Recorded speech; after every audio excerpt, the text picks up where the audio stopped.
Confederation College addresses the decision to cut a number of programs. Good evening and thank you for joining us.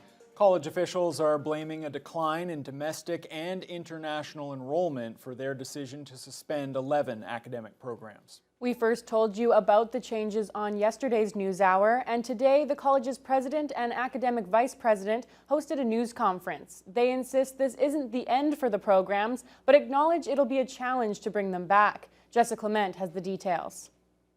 At this time, we don't plan any future intakes of students in those 11 programs. Following a review of enrollment trends and financial data, Confederation College will be suspending 11 of its academic programs. This includes Business Human Resources, International Business Management, Culinary Management, Aerospace Manufacturing, Electronics Engineering, and Dental Assisting.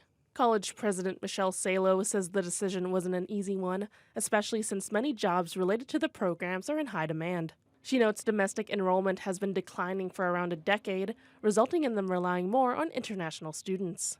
Confederation was mostly excluded from the federal government's 2-year cap on international student study permits, but many foreign students still stopped applying here. When you compare to our 23-24 numbers, where we were kind of at all-time high with international, it's significantly lower. We used to have in the fall intake around a 45% international ratio.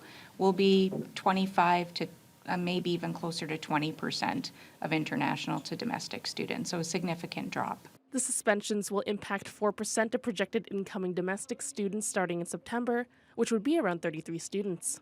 However, those currently enrolled in the programs are not impacted and will be able to complete their studies. Academic Vice President Aaron Skillen explains these changes are different from a temporary intake suspension or a program cancellation. As for the college's regional campuses, Skillen says they will not be impacted. The regional campuses operationally will continue just as they have. The program suspensions aren't certainly specific to any particular campus. They're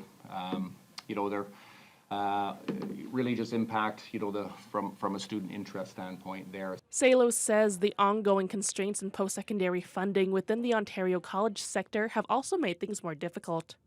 But she notes they'll keep pushing for changes to the international student cap in the region. We have absolutely advocated for changes for the Northwest, as have our Chamber of Commerce, our CEDC, all of our municipal mayors. So I think we'll continue to advocate that way. Skillen adds that they may revisit the suspended programs with the possibility of reinstating them at a later date. We have a set of circumstances here at Confederation College and certainly in the provincial and federal context there that have contributed to these difficult decisions that we've had to make. If those circumstances change in a favorable manner, then we'll certainly be open to revisiting thoughts in that space. Jessica Clement, TBT News.